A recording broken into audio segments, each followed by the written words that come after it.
Hi, everybody. Hospice nurse Julie here, live at 5 on Thursdays, Pacific Standard Time. How is everybody? I think I need to, I'm not totally squared off here.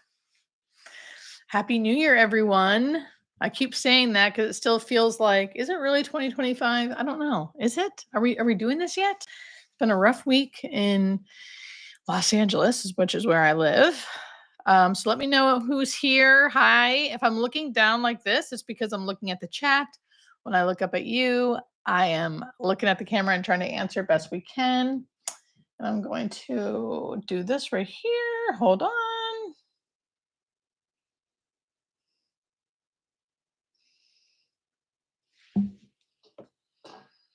Okay. Welcome, everybody. Come on in. If you just got here, I just started my live at 5 every Thursday, 5 p.m. Love to see all the familiar faces in the chat. Hi, Julie. Hi, Zachary. Hi, Real One. Hi, Kitty. Hi, Charlotte. Hi, Michigan Lady. Cheryl, Lori, Debbie, Scott, Gabby, Samantha, Dorothy, Mark. Recognize all your names. The Village Country Store, cute name. DG, Jennifer, Kim, Christy, Sullen. Could be saying your name wrong. Donna, Mary from Ireland. Peter, Fiona, Tom, Linda, Jay, Diane, Nancy, Cheryl, Catherine, Jill. That's my sister's name. Welcome, everybody. Come on in. If you're on TikTok, I'm over live on YouTube. You can happy to listen here. Just listen to me answer questions about death and dying, or you can come over to YouTube, same name, Hospice Nurse Julie, where I answer questions. So, like I said, I am fine. I do live in LA. I did not have to evacuate, although we are close to the evacuation area. Still didn't have to evacuate. But yeah, LA it's been quite a crazy, sad week. Many of our, friends, family, and just quite people we know, a whole communities, multiple communities lost to fire. So it's been just really sad, really sad. A lot of you guys know I'm involved in a sober community. A lot of my meetings that I attended were in the Palisades. All of that stuff is gone. So yeah, it's just been crazy. It has just been crazy, but we are safe. Kimberly, thank you for being there for your dad. So Kimberly says, my dad's in hospice. He's transitioning into another realm. They say he's got 1 to 2 days left. Well, thank you for being here. And specifically, thank you for being there for your dad. Everyone send Kimberly Richard some love. One wonderful thing about our YouTube live is that the community here is amazing and the same people come back and we all are so kind to each other in the chat room. And they also answer a lot of questions. Cheryl says, thank you so much. My husband's stage 4 lung, bone, under hospice now. You've helped so much and make us feel relaxed. No fear at all. Cheryl, I'm feeling a little weepy today. So I feel like every little thing is going to make me cry. Thank you for saying that. That really means the world to me. And thank you for being there for your husband. And if your husband has ever listened to my videos, tell him thank you too. Thank you too. You guys have made a big difference in each other's lives. So thank you. Hey, Cindy, welcome. Jill says, yep, I remember that's your sister's name. I'm Jill that had the 9 brothers and sisters with names starting in J. Oh, that's right. My brother died Veterans Day. He was 85. I'm the last one, Julie. Oh, Jill. It's so hard. Both my parents, I think you probably heard this too. Both my parents had 7 brothers and sisters. So, yes, big families. Hey, Yvonne. Is it hard being a hospice nurse? There are hard things about nursing in general. I feel like I was an ICU nurse for far too long. That made me feel so grateful that I was no longer an ICU nurse. So I really believe in hospice. I believe we are all going to die, and there are many diseases that you will likely die from those diseases. Starting hospice earlier, I'm a huge advocate for this whole idea of like fighting death. I understand it, but I do think it comes at a cost and it causes a lot of suffering and actually can end your life earlier because you are so fixed on trying to survive that you actually don't live You don't live. And I believe that hospice allows you to live out the rest of your life. Doesn't mean you're giving up. It doesn't mean you're going to die sooner. It doesn't mean you're going to die sooner. You're dying, and that might sound harsh, you're dying, but that is the truth, and sometimes the truth can set you free so you can actually live out the rest of your life. Hospice is about living, so it doesn't feel depressing to me, and I try to help people see that. Do you think cats see souls departing? I think animals got some weird stuff going on in general. I think dogs can tell, cats can tell. I just saw an amazing video the other day of this dog that like loved playing catch with its owner on this one chair, and like for weeks on end it just kept taking toys to this chair even after the owner died, and just staring at the chair and like looking like it's seeing someone on the chair and kind of like playing with nothing.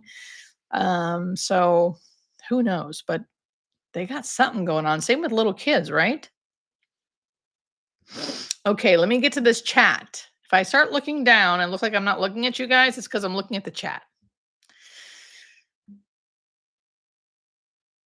Oh, I listened to you this morning while you were fixing your hair. Yes, I was on TikTok earlier doing my hair. Hi, everybody on TikTok. I'm over on YouTube Live. If you actually want to ask a question, please come over here and ask a question. Same name, Hospice Nurse Julie. If not, you can kindly listen and you'll get some great info. Okay, so really needed this today. Currently have a patient who is actively transitioning. It's been a hard day. Yeah. Thank you for being there for them. My husband died from kidney cancer and hospice was a godsend. Thank you. Are you familiar with NODA? No, I'm not familiar with NODA. Please tell me what that means. Hi, Julie Nurse from Los Angeles. I would like to thank you. My mom passed away 2 days ago from cancer. I know she is at peace today. She's in with my grandfather's anniversary. Oh, Joe, that's amazing. Thank you for being there for your mom and thank you for sharing that with us. Hospice care is difficult, but harder caring for dying without hospice. I agree. Thank you, Samantha. Thank you to everyone saying thank you. Okay, let me try to get to some questions here. Is there anything you wish you would have done differently as a new hospice nurse? I don't think so. The main thing, I think, because I had been a nurse for like already 8 or 9 years before I went to hospice. I had the confidence to like ask questions. So my main thing for new hospice nurses is don't be afraid to say you don't know. Ask questions.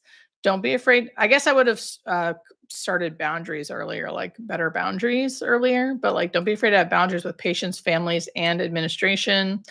And do not forget to ask questions, ask questions, ask questions. If something doesn't seem right, push back. If something doesn't seem right, push back. I've watched you, Julie, for over a year. You sure have helped me. My last brother was under hospice care. I understood so much of what was going to happen. Oh, Jill, thank you.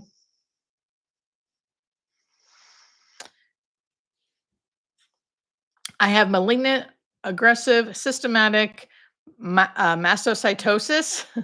Probably saying that wrong. I'm so glad I just found your channel. I'm so glad you did too. And to be honest, I hold on.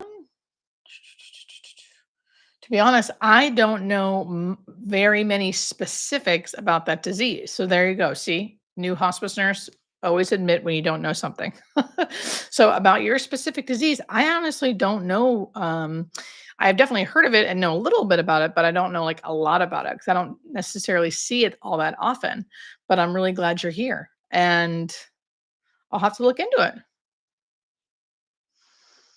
My father-in-law is dying, and his family refuses to consider hospice. I'm a former hospice volunteer. What can I tell them? Oof. You know, it's hard. So just because someone is dying doesn't mean a family who has never been good at communicating, never been good at emotional, I'm not saying they aren't, but never been good at emotional maturity or being able to discuss things or talk about things doesn't mean they're just suddenly going to. So you could do everything possible, but if a family is not ready and willing, it's not going to matter. So you have to gauge, Annie, what kind of family you're working with here. If you think you're kind of hitting that wall with that family and you kind of know them well enough to know like they're not It's just who they are. It might just be who they are, and you have to meet them where they're at. Or something I read before was like, um, instead of trying to push someone to do something, say it in a form of helping, like I really want to be able to help you, and who knows what's going to happen, right? Who knows? Maybe that, but I would like to know just in case something were to happen, just in case you were going to start having your end of life journey, what would you want that to look like? Like that would really help me knowing. And usually when people start hearing like, oh, that's going to help you, it's a little easier to talk about it because it's not so much like, give me the answer. You need to start thinking about this. It's like, oh, we're helping someone else by discussing this. I also like to say stuff like, everyone has an end of life journey. Everyone. This idea that like, oh, if we don't talk about death and no one can go on hospice because if they don't go on hospice, they're not going to die. That's not that's not true. Everyone has an end of life journey. And right now, with this specific disease at this person's specific age, it's showing that like this is it. This is their end of life journey. They've arrived. Maybe it's going to be in a couple years. Maybe it'll be in 6 months, maybe 3 months. Either way, it's coming to the end here. And that isn't like because we're giving up. It's because that's life and it's hard and that sucks, but that's the truth. And now that we know the truth, how do we want to move forward? Do we want to spend our days in hospitals trying to fight something, trying this, trying that, trying that? Or do we want them to be in their house and not go through procedures and be comfortable and be around family? So you could also word it like that. And also use read in the room, like will this family hear that? And sometimes they won't, and that's not your fault. Okay. Welcome everybody. I'm hospice nurse Julie. In case you don't know, I go live at 5 every Thursday on YouTube, 5 o'clock Pacific Standard Time. So that's the West Coast. And I'm here every Thursday trying to answer your questions. Is hospice sort of like euthanasia? I'm so glad you asked that question. No, but many people think it is. Many people think hospice nurses are like, no, it's not like that. Wink, wink. Like, yes, it is. We actually do over medicate until someone dies. That is not true. That is not true. People who come onto hospice are dying, whether they come onto hospice or not. They are going to die. How do we know that? Because specific diseases, we know like the progression of specific diseases. Plus, we're all dying. I think we live in this world where we think like we can not die. That's not true. So we're all going to die. You can get diagnosed with specific diseases, and whether you go onto hospice or not, you will die from them. That's how certain diseases work. Not all diseases, but certain diseases. So it's not a euthanasia. It's just about it's about living. It's about living out the rest of your life, being able to remain at home and getting care at home so you can remain comfortable. It's not about like curing the disease. It's about keeping you comfortable so you can die peacefully at home. Someone said, what's the difference between hospice and palliative care? It's a really long-winded answer. So if you want to know that, I have many YouTube videos. So please go to my YouTube channel and just look up what's the difference between hospice and palliative care. You'll see that 11-minute video there that will explain it all. If I don't answer your questions, please know that I have a full YouTube page that will most likely answer all your questions. And I have a book, best-selling, thanks to you, that you can also get your answers. It's called Nothing to Fear. And you can get it wherever you get your books. If I haven't answered your question yet, please, and you really want to answer it, please know, just write it in all caps and I'll do my best.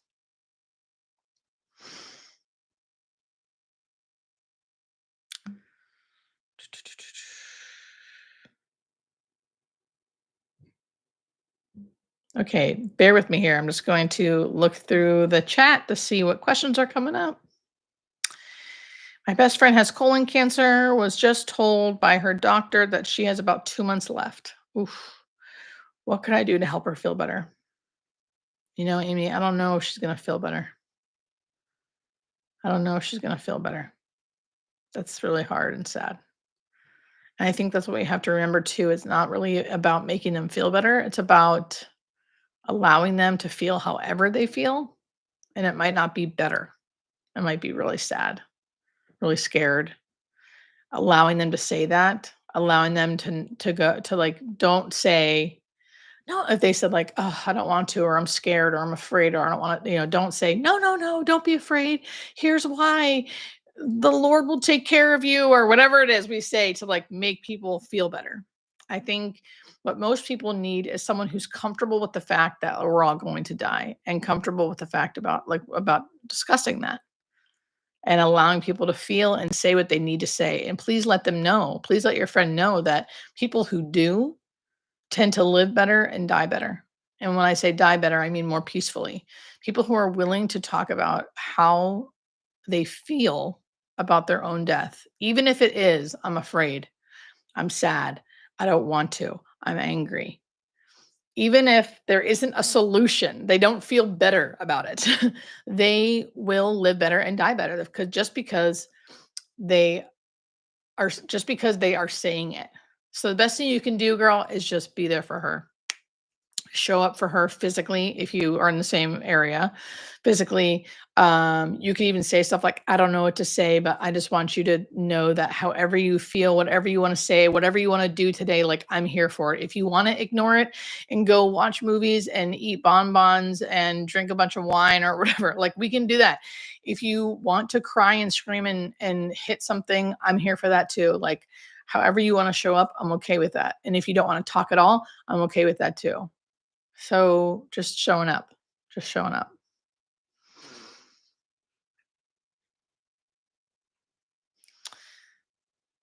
Real one says, "Which of the 4 end of life common values do you find most difficult to practice?" Real one, I don't know. This is like, I love questions that, like, I don't know how to answer. It makes me feel very humbled, and I love, like, calling myself out. So real one says, "Which of the 4 end of life common values do you find most difficult to practice?"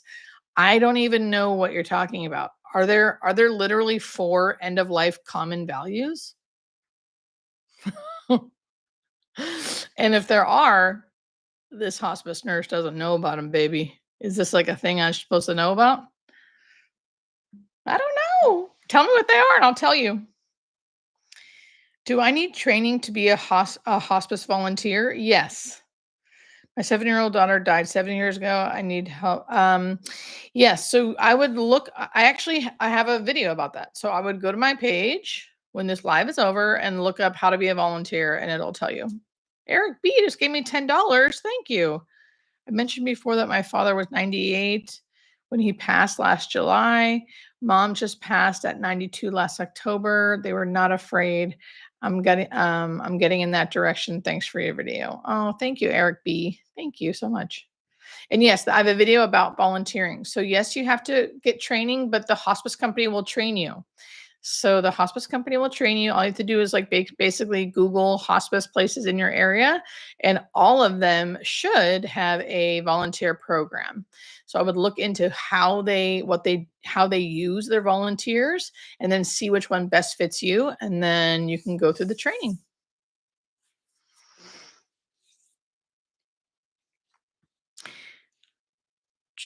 How do you cope with your mom dying right in front of you, Neil? It's really hard. It's really, really hard.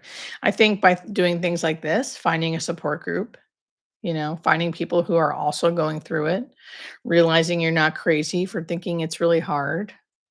The way I haven't done this for my mom yet, but in general, like in the face of sadness, I try my best to be of service. So I take care of myself by giving myself the things I need: sleep, food, water, things like that. And then I try to be of service best I can.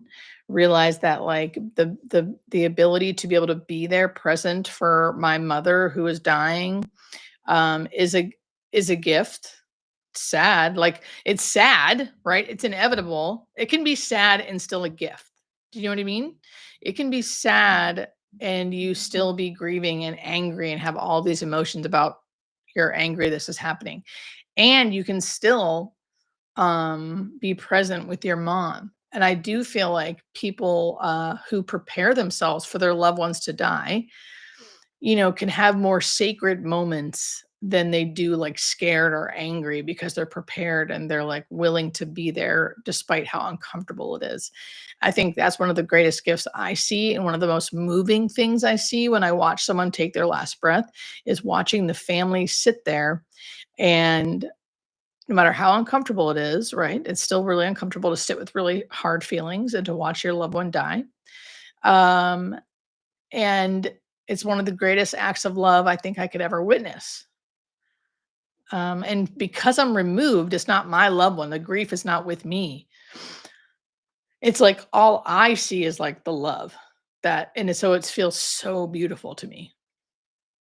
And I feel like people need to know that so they can understand that even though it feels really bad or feels really sad, I think years to come, as long as they felt prepared for it, it won't feel like this panic or traumatic ending. It'll feel like sadness, but also beautiful because you got to be there to witness something so special.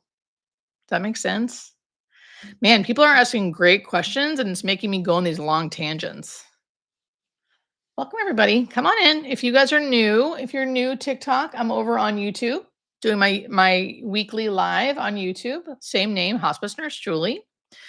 Let's see. Nicole says a peer had a medical emergency. He's being transferred to hospice after being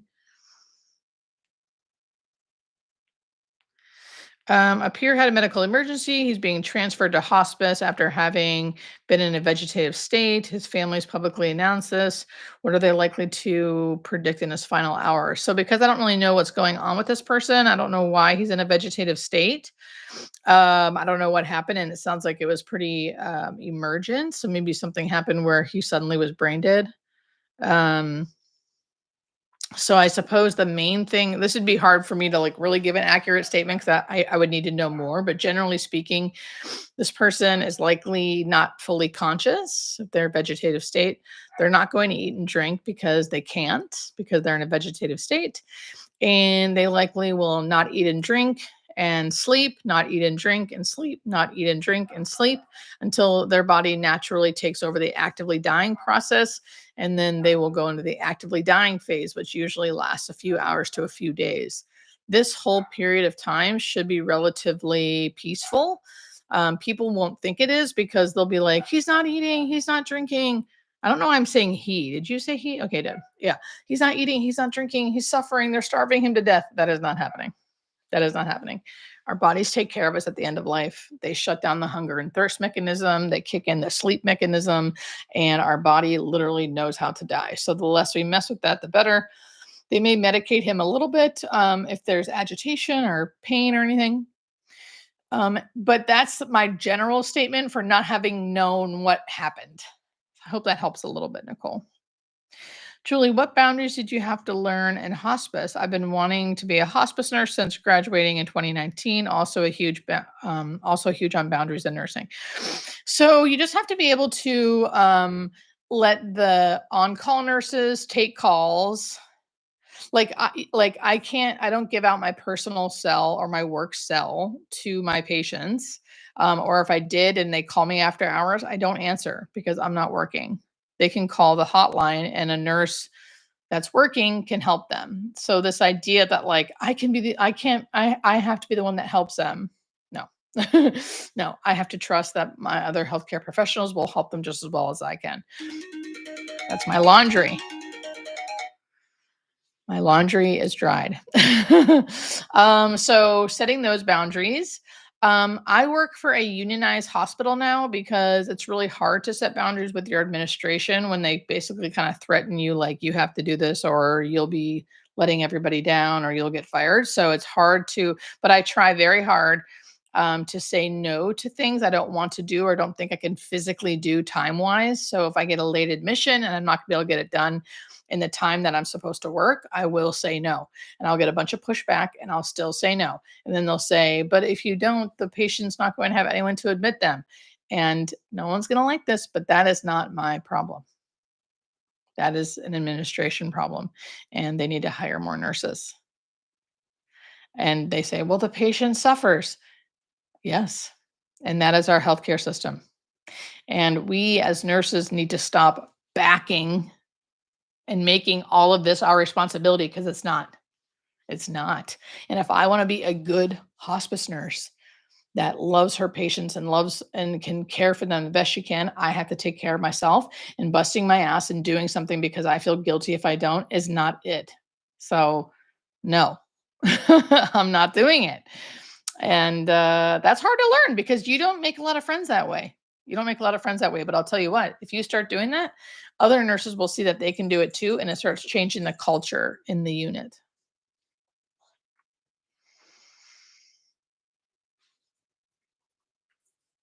Nicole, yeah, I figured he was young. Yeah. How does hospice work in a board and care facility? Seems like family would no longer have control of the comfort meds.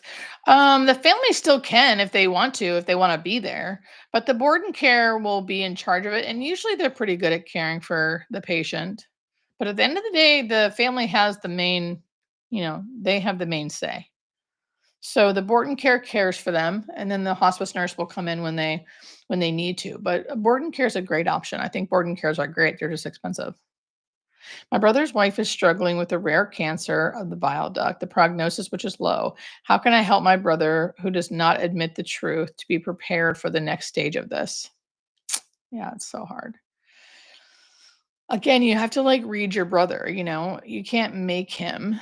Um, you can't make anybody, but you can talk to them. So, like I said before earlier, I said, word it like, let me help you. Can you help me with something? I know she's okay right now, but I think just for the future, it might help me and you to know what she wants, like what to get things prepared. Like, what does she want if X, Y, and Z happened? Like, I think not just for your wife, but for you and for me, we should all know, this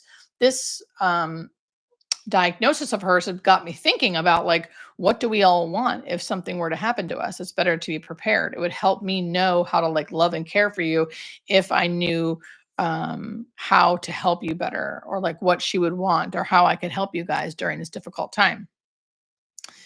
And just sort of see what he says, like, kind of, and really, everyone has their own journey. Everyone has their own journey. You can't force it. Sometimes it takes time. You can talk to, if you're there for the doctor's visits, maybe you can start talking to the doctor. Maybe they can get a social worker in there. But at the end of the day, we can't force people to think things or learn things or know things. You could always just say, like, I just want to be able to try to support you the best I can, the best I can. So, how would that look?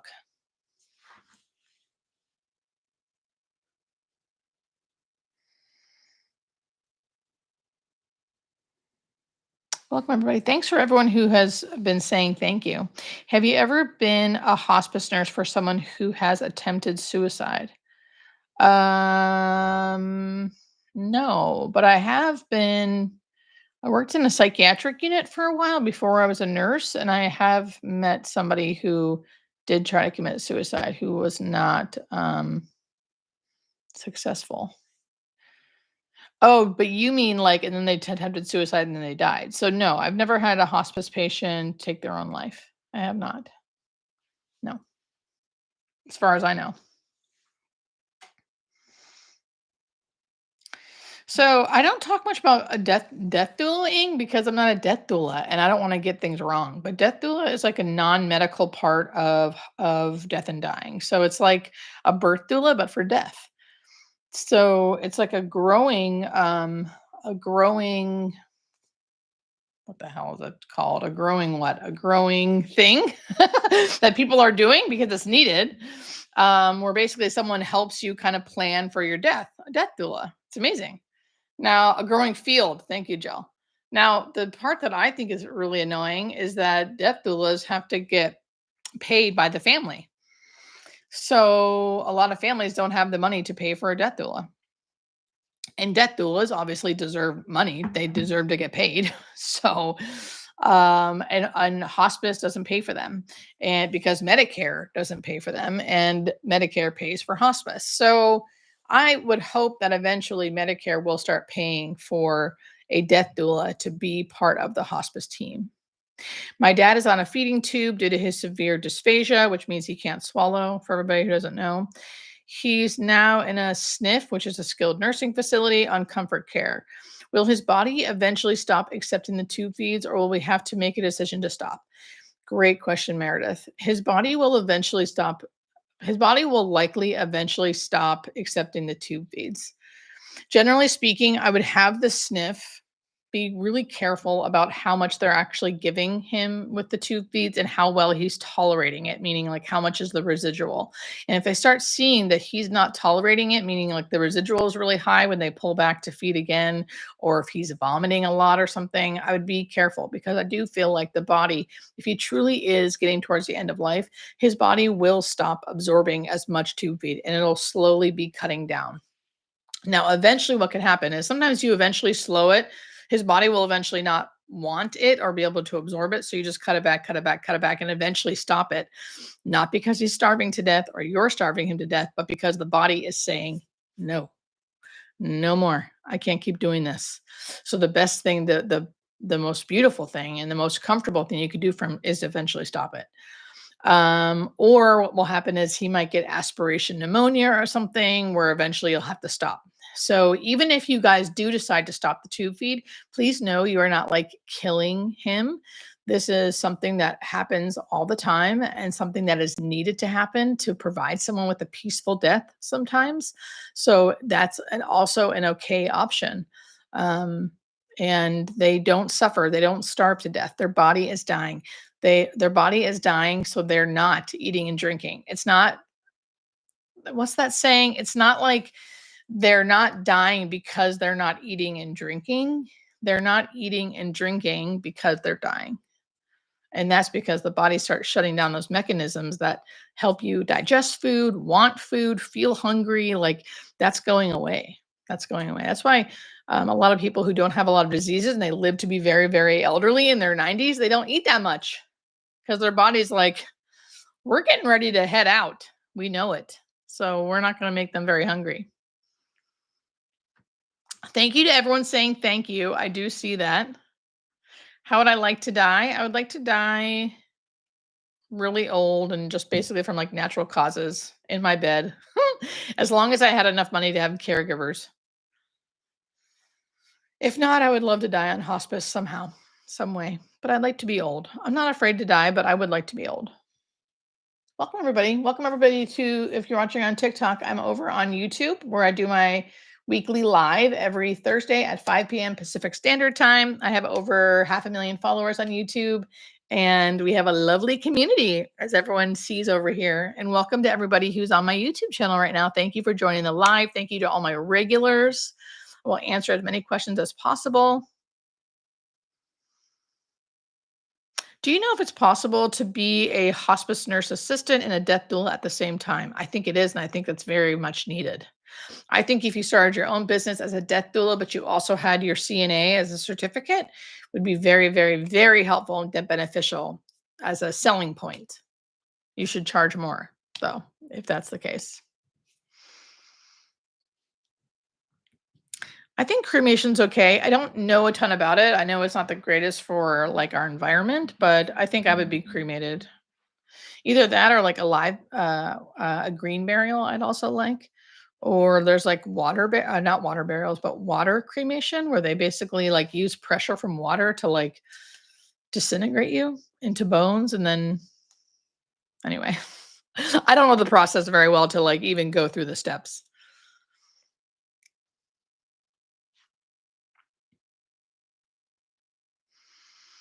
Okay, let's see. My wife was ventilated and on hospice care. At the end of the home, ventilators blurred her passing and left my children. I felt foolish. TE, I'm not exactly sure what you're asking. Please ask again if you can in all caps so I can see it again. How do you approach conversations about death with someone who doesn't remember from minute to minute? I probably wouldn't. If someone actually does have a lot of cognitive issues, they're dying due to end stage liver disease, metastatic brain lesions. If they truly cannot remember from minute to minute, I probably would not keep reminding them. I probably wouldn't. I'd probably just be like, I'd probably try to do a lot of redirection, a lot of like, how can I help you? Let's keep you comfortable. Like I never insist on someone with dementia fully like, having to keep telling them that they're on hospice and they're dying and they have dementia, I don't think that's needed. You can keep trying to say that to somebody, especially if they don't have something that's actually like dementia. They could have clear moments where you can talk to them, but if not, I would just try to be as comforting as possible, um, and answer as many questions as possible. But it's hard. It's hard. I don't want to sit here and act like it's easy for me to sit here and say that when you're the one sitting next to that person 24/7, and people liver with liver disease, mets in the brain, a lot of time have a lot of agitation where they are like up and down, asking the same things. If that is the case, I would talk to the hospice company about trying to sedate a little more because that's not comfortable for them either. Can you speak to using suction for those with dementia and dysphagia, to suction or not to suction? I'm not a big suctioner. I'm okay with suction as long as it's not for end of life secretions, like terminal secretions. I don't think that's necessary because they're going to come again anyway, and they're okay and safe. And it's something we should just get used to and normalize how to get rid of them without using suction because suction is just going to cause them to keep coming back.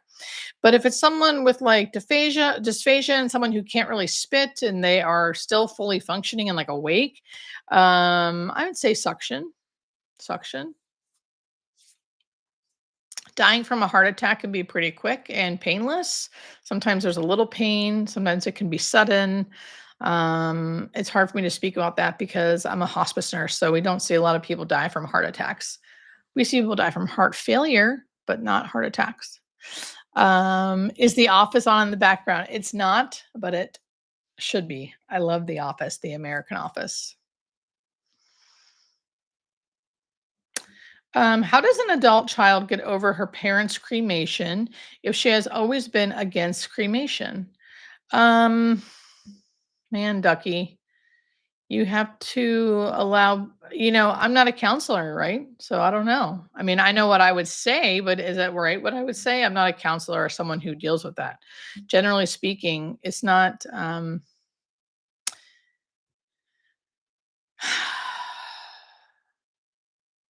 yours place to have an opinion about that.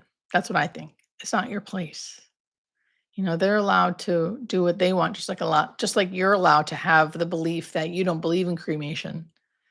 So to me, how do you get over it? I mean, focusing on how it's not about you. Their decision is it wasn't about hurting you. Their decision wasn't about going against what you believe. Um, but I think that's more of a therapist question because I don't know the right thing to say for that, you know. But I'm sure a lot of people go through that too, and it's really hard. It's really hard, but ultimately, for your own sake, you have to learn how to forgive and forget for your own sake. But as how to go about that, I mean, I go to therapy every Tuesday, 10:15. Okay. So can't hurt, right?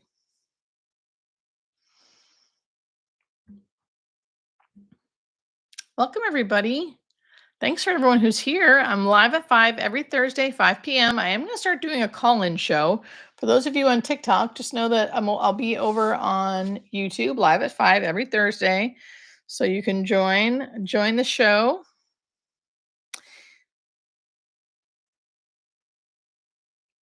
Let's see here. Trying to look through the chat. Thank you to everyone saying thank you.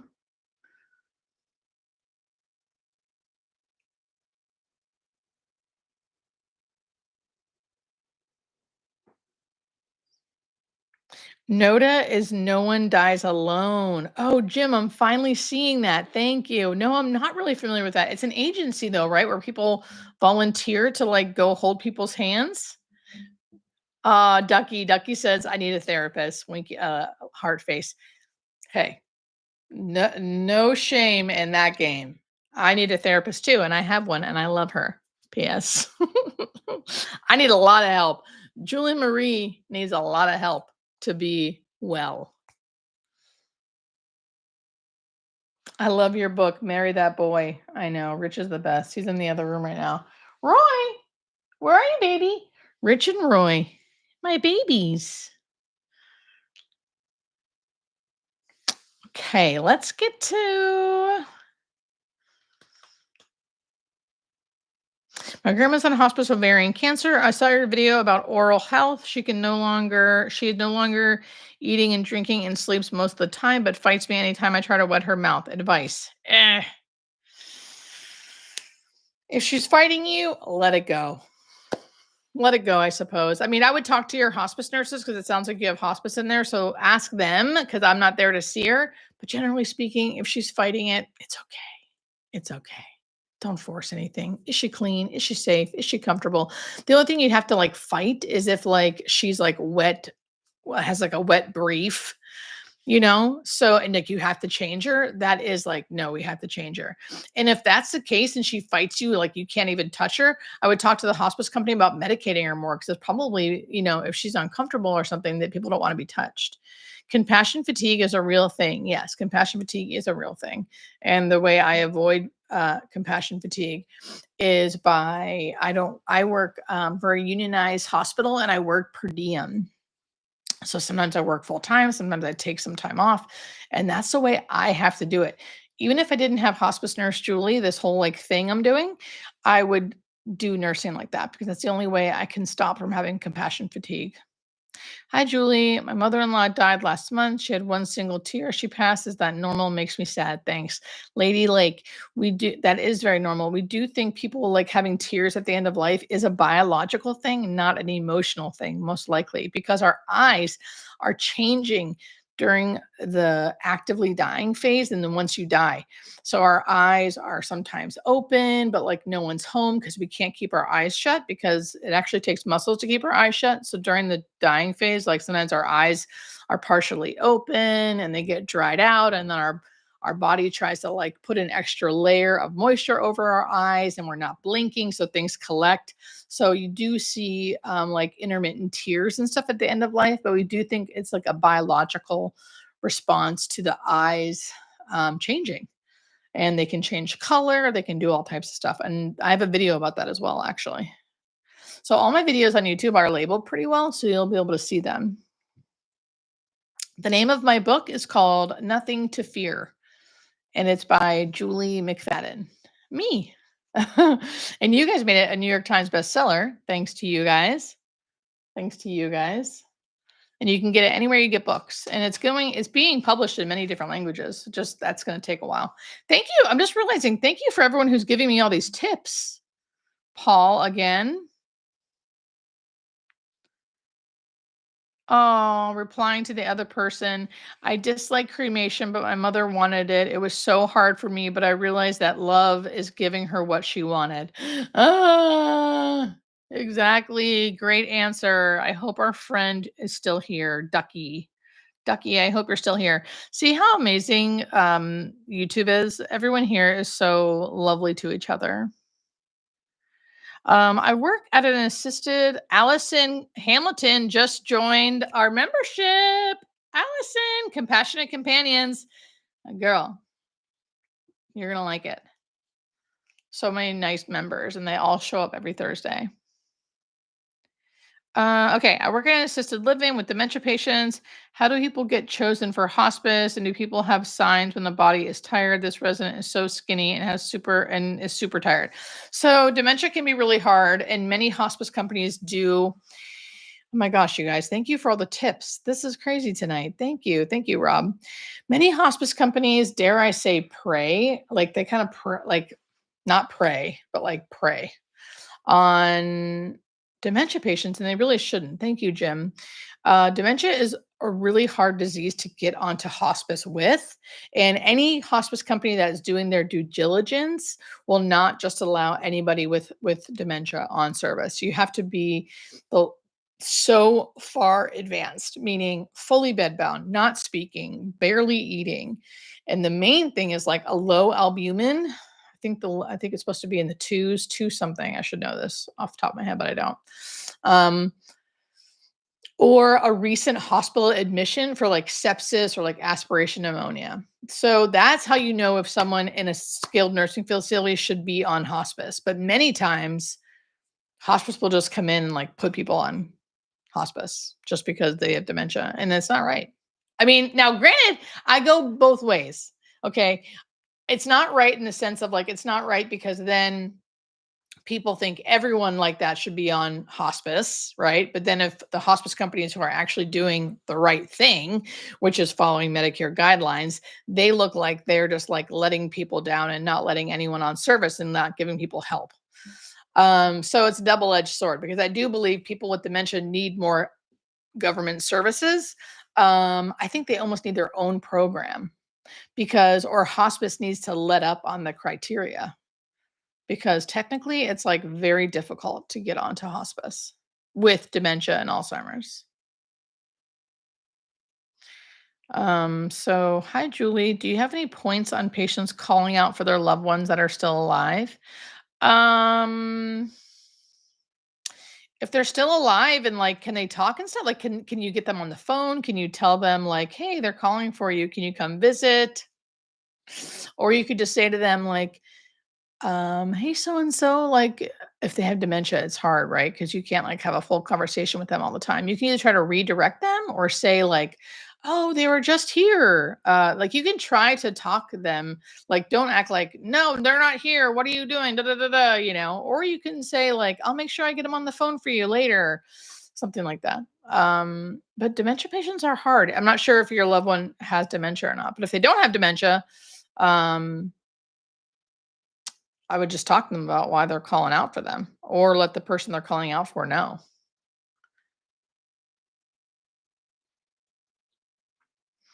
Having a rough day, Julie. On a lighter side, I'm allowed to go to McDonald's. And then you gave me $5 because you're having a rough day, Julie teacher. I hope it's not insensitive to ask, but as a part of the dying process, does that include not moving bowels for days? No, people should still be having bowel movements. Now, many times they don't, but they should be at least every couple days. And if they're not, talk to your hospice company. Yeah. I can understand the cremation debate, especially since certain sects of specific religions, yes, yes, yes, prevent or discourage cremation. Yeah, I do. I know what you mean.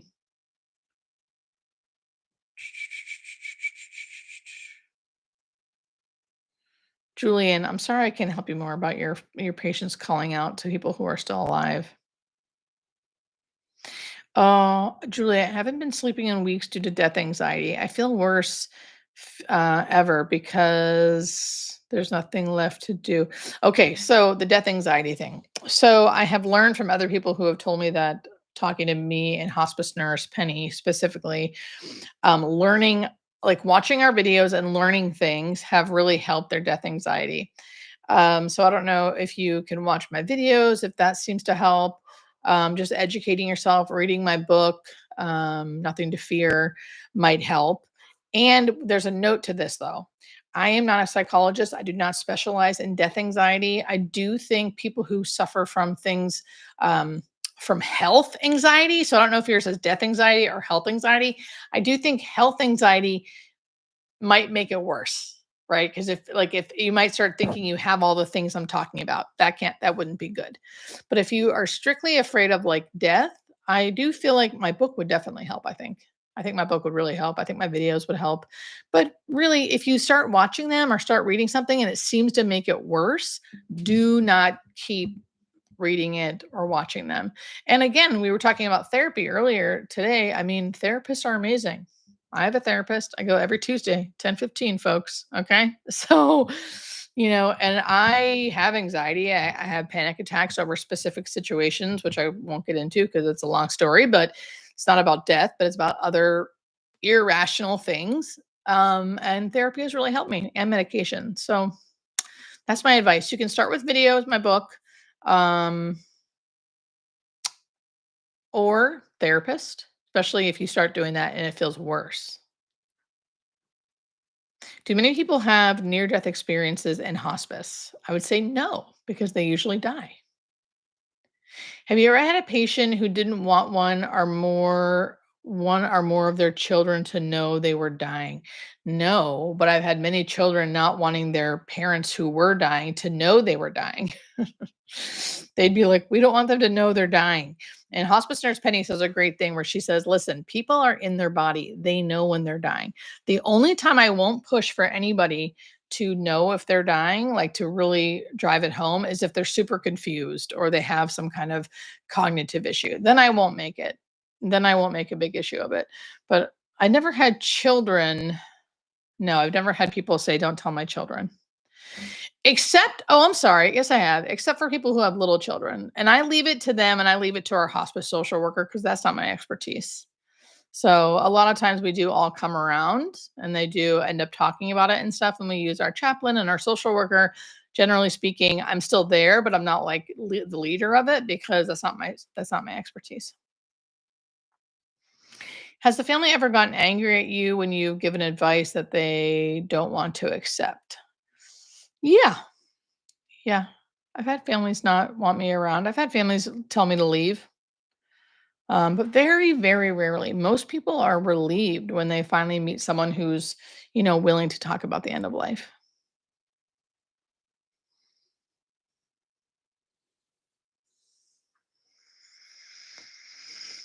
Welcome, everybody. Thanks for everyone who's giving me tips tonight. You guys are a giving group tonight. Thank you so much. Thank you for everyone saying thank you. And I really enjoy our lives together every Thursday. I'm getting really good at remembering. Remember the first couple weeks in January, I kept coming in late and forgetting about it. I'm sorry, you guys. I'm getting better at it though. I'm getting better. Welcome, everybody. Come on in. Hospice Nurse Julie, in case you don't know, same with you guys on TikTok. I'm not answering questions on TikTok, but I am answering questions on YouTube. And it's a great place for you to find me. I have over 500,000 followers on YouTube. Same name, Hospice Nurse Julie. And we have a great community over here. The same people keep coming back every week, and we really support each other. It's amazing. My mom called hospice care. The visiting nurses refused to say hospice. What? The nurses refused to say hospice, not you guys? I don't understand. Oh, Elizabeth, thank you. You guys, thank you for all the tips. Really, this is amazing. Mary from Ireland. Mary, that's my mom's name. Kathy, thank you. Hi, Kathy. Can you give me an idea of after being diagnosed with stage 4 cancer, when would be a good time to reach out to hospice to get associated with them? Kathy, I would say it really depends because stage 4 can mean a lot of things. It depends on like what kind of cancer, where it has metastasized to, what your oncologist and radiologists are saying, what you want to do as a person. Sometimes I have a good video about this. Sometimes there's like a standard of practice. So I'm all for hospice, I am. But I also am all for doing the things that like Western medicine has perfected. There's like certain cancers like colon cancer. I'm generalizing here, but like colon cancer or certain breast cancers where like the standardized treatment is going to help is going to help you live longer. It's not some kind of experimental thing. So again, it's up to you. You don't have to do these things. But I would say, like, listen to the experts in that field of how to treat that cancer the best way, the survival rate, and to minimize symptoms. Because a lot of times, if you don't do the general, like, standard treatment, you will have a lot of symptoms because you didn't remove the tumor or you didn't do this or you didn't do this. So you'll have a lot of symptoms. So I would say start there, start like talking to the doctors, be open with your doctors about I am thinking more about hospice. What do you think? And if they're good doctors, they'll openly speak to you about it. If they're not, if they're not, what we gotta get a new doctor or tell them to call hospice nurse Julie. But um, but it's like let them know that you're open to that option. Like ask them about the progression of the disease. What do they think? What's the life expectancy? If they're saying you have stage 4 cancer, your life expectancy is less than 6 months, baby, it's time for hospice, in my opinion. Again, that's not me knowing much. So there's still certain things you might have to do to kind of like make sure you can live your best life out, right?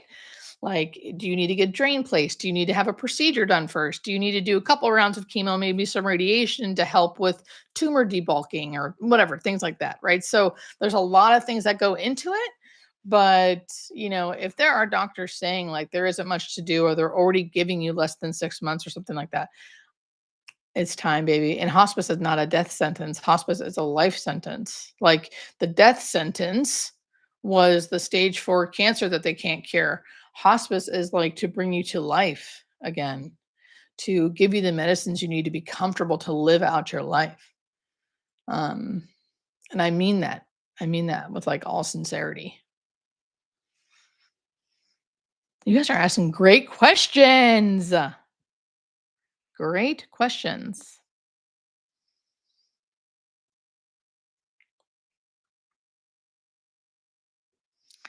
My job does not take a big toll on me because I love it so much and because I work per diem and because I work for a unionized hospital. Really, I'm telling you. I'm not just saying that. And I also have a recovery program, a 12-step recovery program that is a huge part of my life. And that really, really, really helps me. I know. I love the phrase hospice brings you to life. Trademark. Need to remember that. My second book, Hospice Brings You to Life. Okay, everybody, listen. Thank you so much for coming to I usually just talk for an hour. We've got about 3 minutes left. I want to say my thank yous to everybody. So I'll be back next Thursday. Thank you to everybody on TikTok. Please come follow me on YouTube or wherever. Same name, Hospice Nurse Julie, but I am here live at 5. Thank you to all my YouTube people. Thank you to all the people who gifted me tonight, all my regulars. I see you. Everyone's saying thank you. 9 months sober. Oh, that's amazing. That is so amazing. Congratulations. Congratulations. I'll have 9 years sober February 4th. God willing, a day at a time. A day at a time. Anyway, love you guys. Thank you so much. And I'll see you next week. Bye. Bye, everyone.